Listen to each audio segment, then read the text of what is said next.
Saludos, estimados y estimadas estudiantes de Taller de Desarrollo Cognitivo 2. Bienvenidos y bienvenidas a esta clase asincrónica en donde abordaremos la comprensión lectora en tanto proceso cognitivo.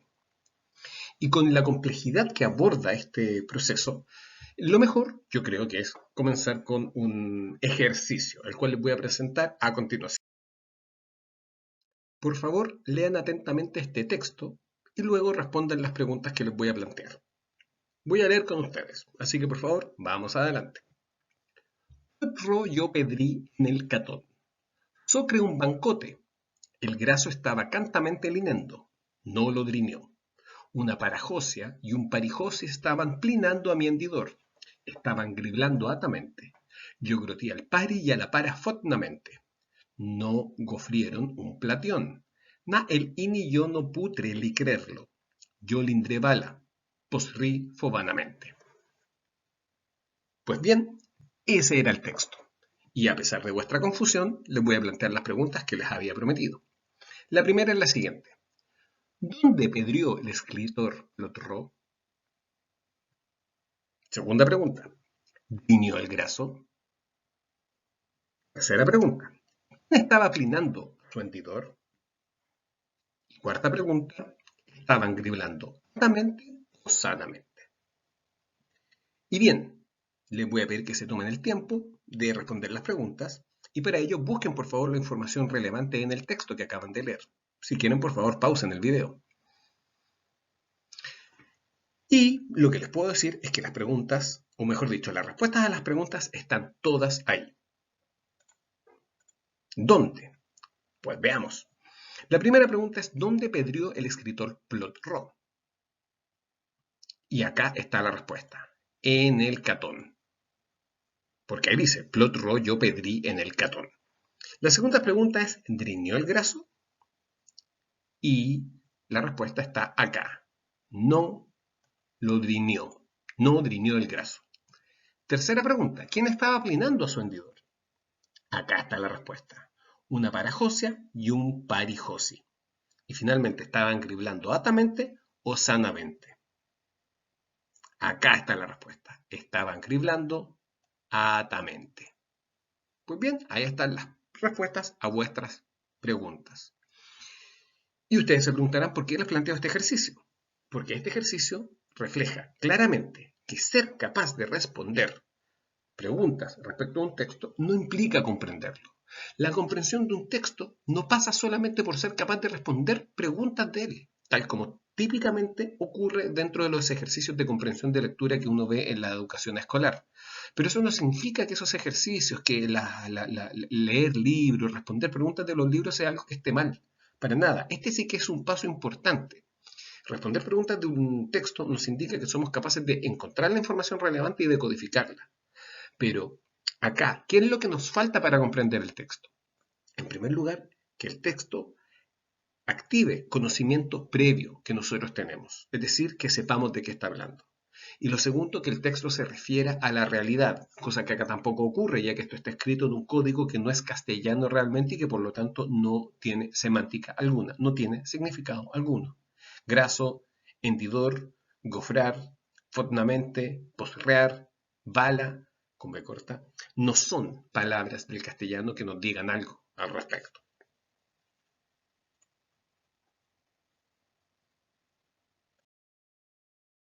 Así que, en este punto, se hace relevante preguntarnos qué significa comprender un texto escrito. Y para responder a esta pregunta podemos citar a Giovanni Parodi, gran lingüista de la Pontificia Universidad Católica de Valparaíso, quien nos dice: la comprensión de un texto es un proceso mental, constructivo e intencionado, en el que el lector elabora una interpretación de los significados textuales, basándose tanto en la información del texto como en sus conocimientos previos, y de acuerdo con un objetivo de lectura acorde con las demandas del medio social. Y en rojo están destacados en este pasaje aquellos elementos que son críticos para, valga la redundancia, comprender la comprensión lectora. Se trata de un proceso mental constructivo en el sentido de que uno va construyendo el significado a medida que va leyendo, e intencionado en el sentido de que nosotros debemos tener la intención de comprender. La comprensión de lectura no se da cuando uno lee pasivamente. ¿Cuántas veces pasa que uno lee el titular del diario y no le pone atención? Uno se va caminando del kiosco y uno se da cuenta de que no retuvo lo que leyó, porque no tuvo realmente la intención de retener y comprender.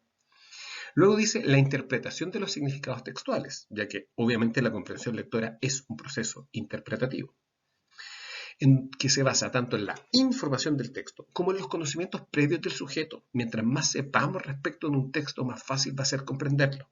Y eso es lo que típicamente ocurre con filosofía.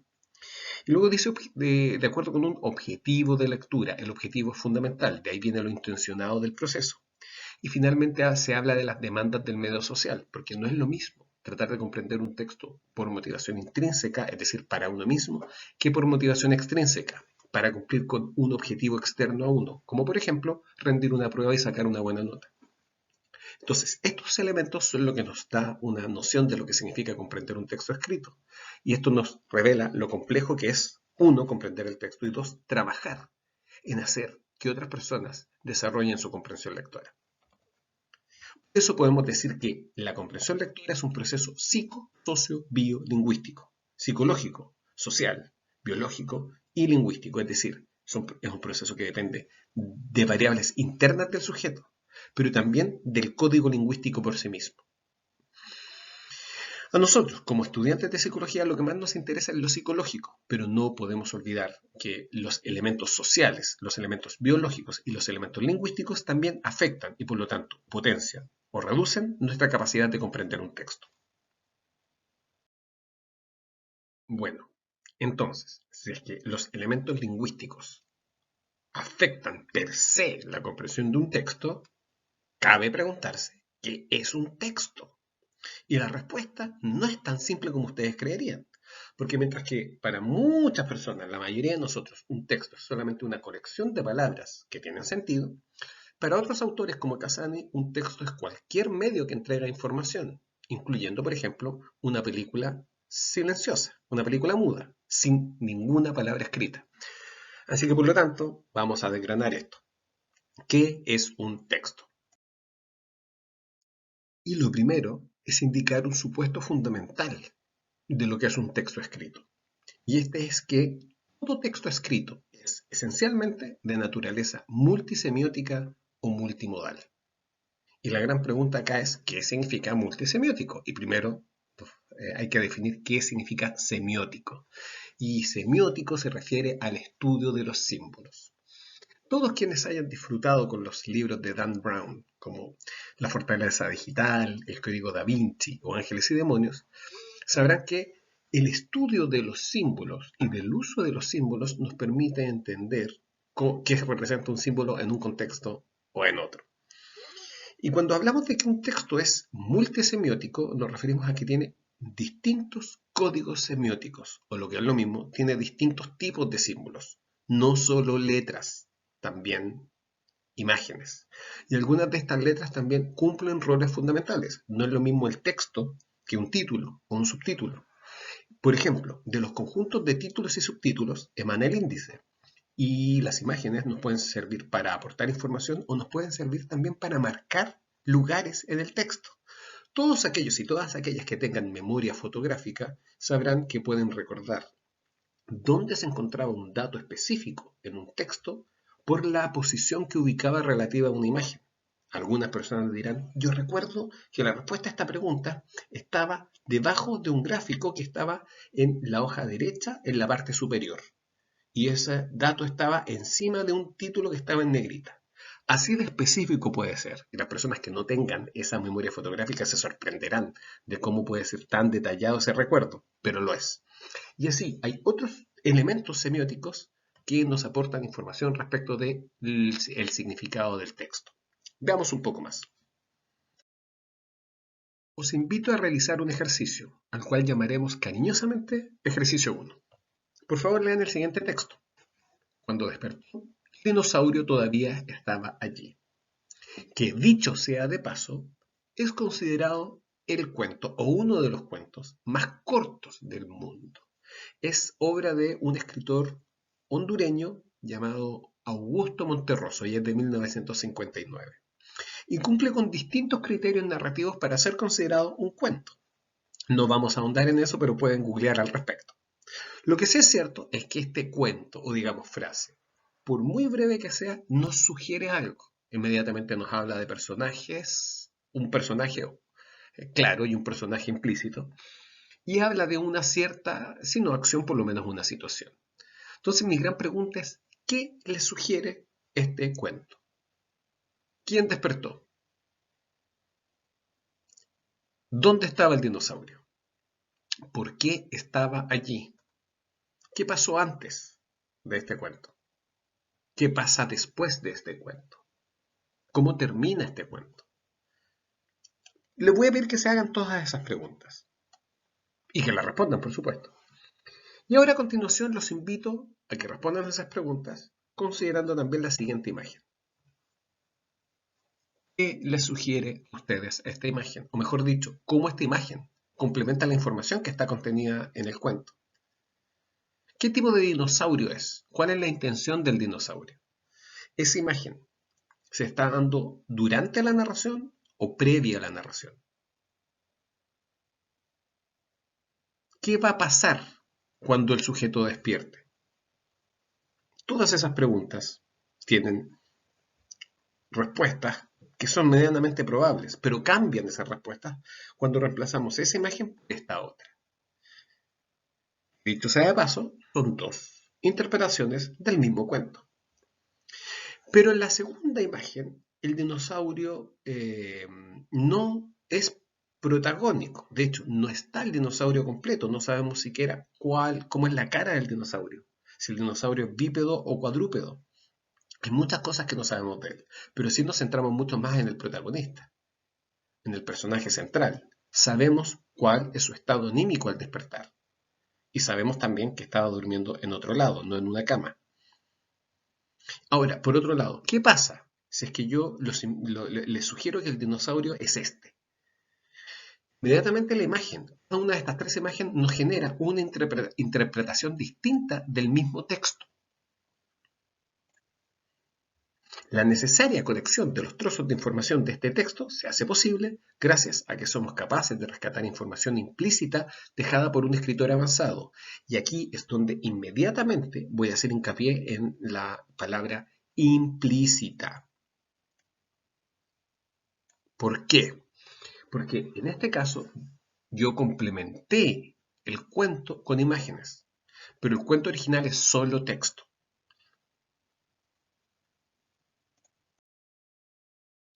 Ahora bien, ustedes pueden decirme de manera absolutamente fundada que en general los libros no tienen ilustraciones y por lo tanto estas no juegan un rol tan importante en la interpretación del texto. Pero pensemos en un libro cualquiera, pensemos en un libro hermoso como lo es Mi planta de naranja lima de José Mauro Vasconcelos. Un libro que, como les decía, es hermoso, especialmente para leer en la segunda mitad de la infancia, porque describe las vicisitudes de una infancia en la pobreza. Este libro, Mi planta de naranja lima, tiene múltiples ediciones distintas, con portadas completamente distintas. Y si se dan cuenta, cada una de estas portadas nos sugiere un contenido distinto. Los invito a pensar en cómo puede impactar la portada en la decisión de leer o no un libro. Y además, más aún, en la experiencia de leerlo, especialmente para un niño o para una niña. Así que bien, un texto es más que solamente un conjunto de palabras. Pero entonces ahora sería importante que nos preguntemos qué dimensiones intervienen en la comprensión lectora, o lo que es lo mismo, cuáles son los planos que determinan que la comprensión lectora sea adecuada o no.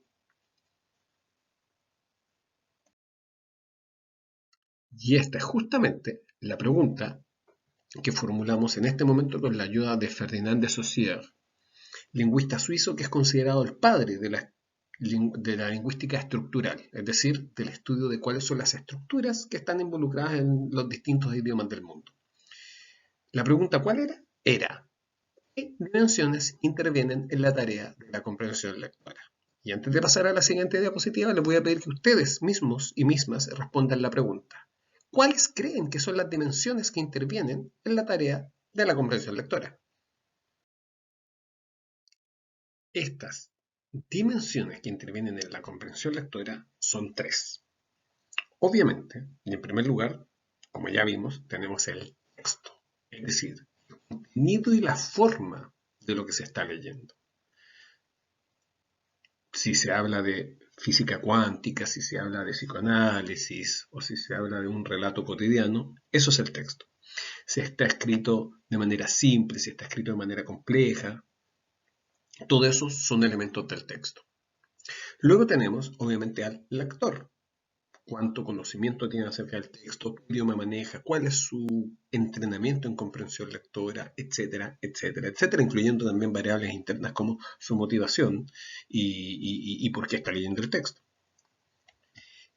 Y en tercer lugar tenemos el contexto. Es toda la información que no pertenece ni al texto ni al lector, pero que aún así influye en el acto de leer. ¿Dónde se está leyendo? ¿Cuánto tiempo queda para terminar de leer? ¿Qué es lo que rodea a la situación de lectura? ¿Cuál es la situación sociocultural que está involucrada en esto? Todos esos elementos pertenecen al contexto. Los vamos a ir viendo con más detalle. Pero para que se entienda la interacción entre estos tres elementos, pensemos en una conversación cualquiera que se podría dar ya sea por teléfono o por mensajería de texto. Tenemos a dos sujetos, a A y a B. Y A parte de la conversación diciendo: hola, ¿dónde estás? Estoy esperando. B, que tiene una voz muy aflautada, dice: yo también, pero no te veo. A responde: estoy aquí. B dice: ¿dónde? A dice: en el banco. B dice: yo también estoy en el banco. Claramente, los dos sujetos no se encuentran. ¿Por qué no se encuentran si los dos están en el banco? Y la respuesta está en la comprensión que ambos tienen de lo que significa banco. Mientras que uno está esperando obedientemente en el banco, la otra persona está obedientemente esperando en el banco. Es decir, acá la comprensión de la conversación, o en este caso del texto, va a depender de, uno, qué es lo que se dice. En términos de texto, banco está bien. En segundo lugar, en términos del lector, qué es lo que entiende cada uno por banco. Y número tres, el contexto. Y aquí es donde se vuelve, esta dimensión, el contexto se vuelve crítico, porque esto es lo que va a definir cuál es la diferencia, o mejor dicho, cuál de las dos personas está haciendo una interpretación correcta y cuál está haciendo una interpretación incorrecta. Evidentemente no existen interpretaciones correctas o incorrectas universales, pero si el contexto era que los dos sujetos iban a hacer un trámite bancario, ¿cuál de las dos interpretaciones creen ustedes que es más adecuada? En lo personal, yo creo que la primera, la de arriba, la de estar en el banco entendido como una institución en donde se hacen transacciones bancarias, no donde uno va a alimentar con migas a las palomas.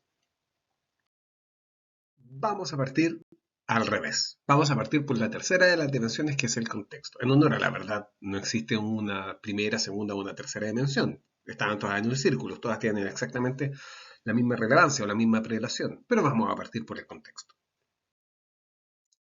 Entonces, cabe preguntarnos, ¿qué es el contexto? Si analizamos esta palabra etimológicamente, vamos a llegar a qué significa aquello que rodea al texto o aquello que acompaña al texto. Y en el fondo es todo aquello que no está contenido en el documento, pero aún así explica su creación y su interpretación. Para aproximarnos al contexto, es importante que nos hagamos ciertas preguntas críticas. La primera de ellas tiene que ver con el nivel más amplio y global del contexto, que es la cultura. ¿De qué forma influye la cultura en la creación y la interpretación del texto? Es decir, ciertos textos van a aparecer en ciertas culturas y no en otros. Pensemos, por ejemplo, en lo que son los textos sagrados de las grandes religiones, como el Bhagavad Gita, las Upanishads en el hinduismo, el Tao Te Ching para el taoísmo, el Corán en el Islam y, sin ir más lejos, la Biblia en el cristianismo. Particularmente me interesa el último libro de la Biblia, el Apocalipsis, que hoy es considerado un texto que nos revela qué eventos sucederán durante el fin del mundo que conocemos, antes de la venida de la segunda venida del Mesías. Así es como nosotros entendemos ese texto hoy en día, como un texto que predice una serie de fenómenos casi sobrenaturales que ocurrirán en un momento crítico de la historia. No obstante, tenemos que preguntarnos cuándo se escribió ese texto y en qué cultura. Y este fue escrito por un autor que conocemos hoy en día como San Juan, en la isla de Patmos, en el mar Egeo, como un mensaje para los cristianos, o mejor dicho, protocristianos, ya que el cristianismo no estaba anquilosado, no estaba fraguado como la religión que conocemos hoy en día, que en ese momento eran fugitivos del Imperio Romano. Practicar el cristianismo estaba prohibido y por lo tanto la comunicación entre los cristianos tenía que ser en clave. Y gran parte de los símbolos que utilizó San Juan para comunicarse con los cristianos eran estos símbolos ominosos y terribles de seres de 7 cabezas que anticipaban la segunda venida de Cristo, la cual ellos consideraban que era inminente, que iba a ocurrir dentro de poco.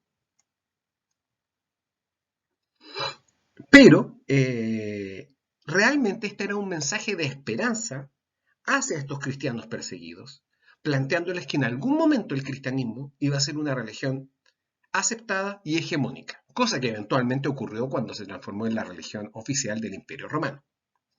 Pero en el fondo nosotros hoy día podemos entender este texto como un texto en clave y no como un texto que deba ser tomado literalmente. Después de todo, existe lo que se denomina la exégesis, es decir, la interpretación de las escrituras que requiere conocimiento histórico de la cultura en la cual fue escrito. Pero bien, no solamente es la cultura en términos globales, también es la situación sociocultural actual la que nos permite comprender el texto.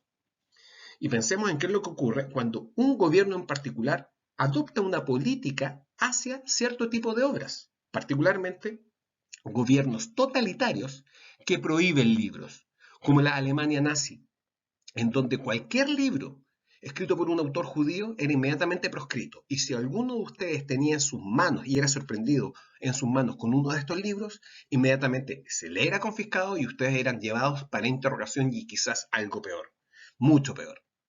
Por lo tanto, leer ese libro era algo que se hacía en secreto y no era un libro que uno podía encontrar en cualquier anaquel. Y sin ir más lejos, esto es algo que también ocurrió en Chile. En la dictadura cívico-militar que entre 1973 y 1990 estuvo a cargo de este país, también, como cualquier gobierno militar, prohibió libros. Y un referente que nos indica el nivel de análisis que podían lograr las personas que estaban a cargo del país en ese momento, es que uno de los libros que apareció en la lista negra fue Mecanismos de Defensa, de Anna Freud. Un libro que habla acerca de procesos mentales inconscientes que definen cómo las personas se comportan cuando se enfrentan con conflictos. Pero, al leer el título, algún militar por ahí pensó que se trataba de un manual de procedimientos insurgentes contra un gobierno militar. Y por lo tanto, sin leer ni siquiera la primera página, lo prohibieron. Eso nos refleja qué se puede esperar de un gobierno militar. Básicamente, la ignorancia atrae la ignorancia. En tercer lugar, tenemos la forma en que influye la disciplina de uno en la interpretación que realiza el texto. No va a ser la misma interpretación que haga la que haga un psicólogo del libro Mecanismos de Defensa de Anna Freud que un militar. Eso ya nos quedó claro. No va a ser tampoco la misma interpretación que haga un psicólogo de un manual de diagnóstico psiquiátrico que de un manual de procedimientos legales, en donde claramente un psicólogo no tiene una formación que sea comprobable. Y al mismo tiempo va a ser muy distinto cómo lea, comprenda y use un texto de fisiopatología, es decir, el estudio del mal funcionamiento de sistemas dentro de un organismo, un médico, a que la que haga un psicólogo. En el fondo, cómo he sido formado yo va a influir en cómo yo me enfrento al texto. Y ojo, nuevamente, eso no es algo que es propio del documento, es algo que es propio de quien está leyendo el texto. En cuarto lugar, tenemos que preguntarnos ¿para qué leo? ¿Por placer? ¿Para aprender porque seré evaluado? para informarme? Por ejemplo, ustedes pueden tomar el diario el día domingo en la tarde y leerlo. Y lo van a leer con una actitud y un propósito muy distinto al que va a tener un estudiante de periodismo de primer año. Probablemente ustedes estén leyendo el diario para informarse, pero probablemente el estudiante de periodismo lo esté leyendo porque es una tarea que se le asignó dentro de su programa académico y por lo tanto va a tratar de retener información, quizás más información que ustedes, quizás información distinta a la que ustedes. Ustedes se van a fijar en algunas cosas, ellos se van a fijar en otras. Y en el fondo es muy distinto, ustedes saben, leer algo por motivación propia que por motivación extrínseca, es decir, por motivación externa a uno, porque uno lo tiene que hacer. Esa también, por lo tanto, es una pregunta crítica. Y por último, es importante también preguntarnos en qué tipo de discurso se enmarca el texto. Es decir, a qué género literario pertenece. ¿Es un texto informativo? ¿Es un texto argumentativo? ¿Es un texto dramático? ¿Es un texto lírico? Por ejemplo, no es lo mismo leer La Celestina, libro del siglo XIV, que puede llegar a ser muy denso, especialmente para los estudiantes secundarios a quienes se le asigna. Va a ser muy distinto leerlo como obra dramática, es decir, como obra de teatro, o leerlo en prosa, en donde hay descripciones que a uno le permiten entrar en la cabeza de los protagonistas, cosa que un texto dramático no nos permite, solamente a través del soliloquio, es decir, estos monólogos en donde el sujeto expresa qué es lo que hay en su mente, pero que son casi exclusivos de las obras de teatro. En general, en la vida común y corriente, la gente no anda hablando solo por ahí diciendo qué es lo que piensa. Así que, por lo tanto, estas son preguntas importantes. Hacerse cada una de estas preguntas respecto del texto nos permite interpretarlo mejor. Ahora bien, ustedes se preguntarán por qué hay algunos recuadros en morado y hay otro en un verde más bien oliva. Es porque los que están en morado pertenecen al modelo que nosotros vamos a ver como modelo de comprensión de texto, el modelo de Van Dijk y Kinch, respecto del cual vamos a entregar más información un poquito más adelante. Y para anclar lo visto ante lo que acabamos de ver, vamos a hacer un ejercicio, un segundo ejercicio, en el cual les voy a presentar dos textos. Dos textos que para ustedes van a violar la noción tradicional de lo que es un texto. No olviden que un texto tiene naturaleza multisemiótica o multimodal, es decir, tiene otros elementos aparte de las palabras. Este es el primer texto, una tabla de pautas recomendadas para la profilaxis de la endocarditis, es decir, la prevención de la inflamación de la capa interna del corazón. Y en segundo lugar, un diagrama que nos expresa cuál es la diferencia entre el comportamiento de partículas y ondas en el mundo clásico versus en el mundo cuántico, es decir, aquello que ocurre a nivel subatómico. Y les voy a pedir que para cada uno de estos dos textos se hagan preguntas en cada uno de los 5 elementos del contexto que acabamos de ver.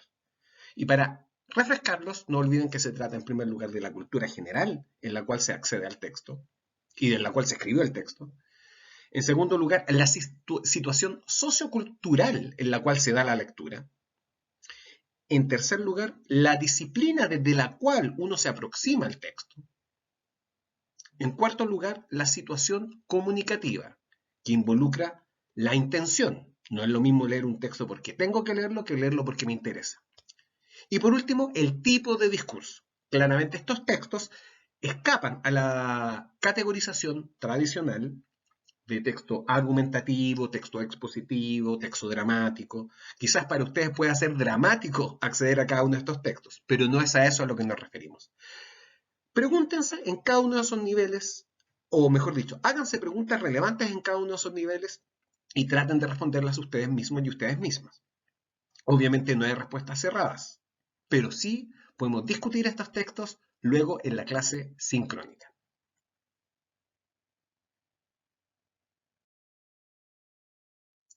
Luego nos encontramos con la segunda dimensión, el lector, es decir, el sujeto que lee.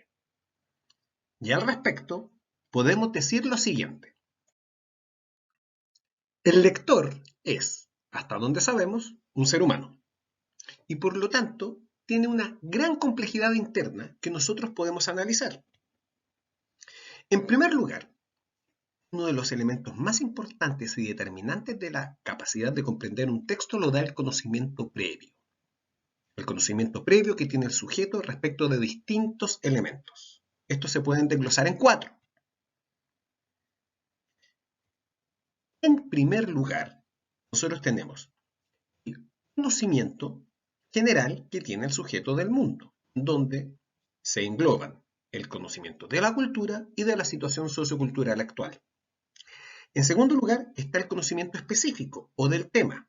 Mientras más sepa el lector acerca del tema que está leyendo, más fácil le va a ser entender lo que tiene al frente. Les voy a dar una tarea muy a largo plazo y les voy a pedir que escojan un texto difícil que hayan abordado ustedes el primer semestre, lo conserven y lo lean de nuevo cuando estén en quinto año. Y ustedes se van a dar cuenta de cómo su acceso al texto va a ser mucho más fluido y menos doloroso de lo que fue hace unos meses. En tercer lugar, tenemos el conocimiento del tipo de texto y de su estructura. Es decir, qué sabe el sujeto acerca del tipo de documento que va a leer y qué es lo que puede esperar de él. Por ejemplo, en un artículo científico ustedes se van a encontrar con muchas citas. ¿Qué significan los apellidos que están entre paréntesis y particularmente qué significan las fechas que están entre paréntesis y por qué están ahí? Entender eso a uno le facilita mucho la comunicación científica. Y en cuarto lugar, tenemos la metacognición. Como ustedes saben, es la conciencia y el control de los propios procesos cognitivos. Por ejemplo, alguien que se distrae mucho y que reporta que no puede dejar o no puede evitar que su mente divague en otros temas mientras está leyendo, es una persona que tiene una deuda metacognitiva y que tiene que desarrollar esa autorregulación para mantenerse concentrado en el texto que tiene al frente. La autodisciplina es en el fondo otra palabra para la metacognición. Todos estos 4 elementos en conjunto definen y determinan lo que vamos a conocer como esquemas mentales y recursos cognitivos. Baste decir que un esquema mental es una estructura de información que permite darle sentido a lo que uno tiene al frente. Por ejemplo, un esquema mental del surrealismo nos va a permitir entender mucho mejor la obra de André Breton o la obra, por ejemplo, de Joan Miró, pintor. Si alguien no sabe lo que es el surrealismo, no tiene acercamiento al surrealismo, va a entender que lo que tiene al frente son galimatías, es decir, elementos interconectados de manera aleatoria y que no tienen sentido. Y los recursos cognitivos son todo aquello que puede hacer el sujeto para mejorar su lectura. Mientras más conocimiento general tenga del mundo, mientras más conocimiento específico tenga del tema, mientras más conocimiento tenga del tipo de texto y mientras más metacognitivo sea, más recursos tendrá que le permitirán abordar el texto de distinta manera y con mayor eficiencia. Pero no es solo el conocimiento lo que es relevante en el lector. También están las condiciones de lectura, desde la temperatura que hace cuando lee, si tiene sueño o no, hasta también los elementos, digamos, biográficos que pueden estar afectando, lo que de hecho es un elemento que también está dentro de este diagrama. ¿En qué momento lee el sujeto y cuál es el impacto que esto tiene en la interpretación del texto? Es muy distinto leer un texto o ver una película, por ejemplo, cuando uno está en su infancia, que hacerlo ya en la adultez. Piensen ustedes en qué es lo que ha pasado cuando han vuelto un texto a un libro, por ejemplo, que los marcó de niños o de niñas. Sin ir más lejos, pensemos, por ejemplo, en libros clásicos de la infancia como las Crónicas de Narnia o la serie de Harry Potter. No es lo mismo leer ese libro a los 9 años y descubrir un mundo nuevo que leerlo luego los 10 años después a los 19 años, de tal manera que uno pueda ser mucho más crítico, no solamente con los elementos que están introducidos en él, sino que además con el tipo de texto y la valía que tiene. Dicen por ahí que no es bueno releer esos libros que uno lo marcaron cuando niño. Yo creo que no es bueno leerlo con las mismas expectativas, pero yo creo que todo texto se puede redescubrir en otro momento biográfico. Y el último elemento de este diagrama es la afectividad sobre el texto. Es decir, ¿qué me genera a mí? ¿Tengo ganas o no tengo ganas de leerlo? La persona que me lo dio, ¿me cae bien o me cae mal? No es lo mismo leer el libro que a uno le dio el profesor de lenguaje que uno detesta, que leer el libro que marcó a la persona que a uno le gusta.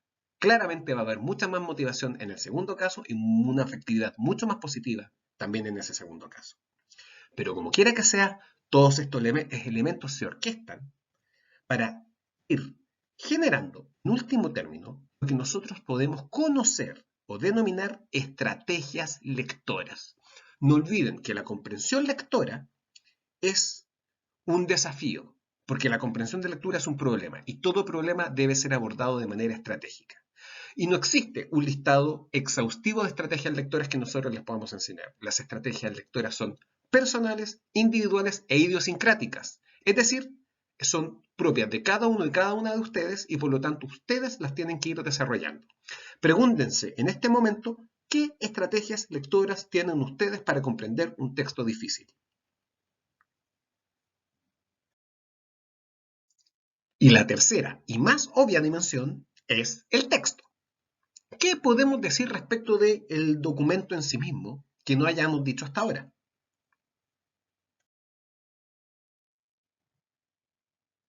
Pues que tiene un contenido particular, es decir, elementos en un texto narrativo, eventos que suceden, en un texto argumentativo, argumentos que se presentan, en un texto dramático, personajes que interactúan. Y este contenido particular no es interpretable a la rápida ni necesariamente a simple vista. Pensemos solamente en lo que es interpretar una canción.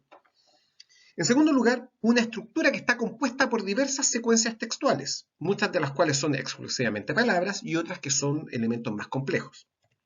En tercer lugar, elementos paratextuales, es decir, elementos que acompañan al texto. En una tabla, las líneas y los colores y las disposiciones de esas líneas y colores son importantes y lo son mucho más quizás en un gráfico. O pensemos en lo que es una infografía, que tiene conectores, que tiene recuadros, que tiene imágenes. Todos esos elementos que no son palabras en sí mismas también componen el texto. Y finalmente, el texto tiene un propósito comunicativo dado el contexto en el que emerge, y por eso el contexto siempre va a ser importante. Y por eso es que siempre se pregunta en las pruebas de comprensión lectora cuál es la intención comunicativa del autor.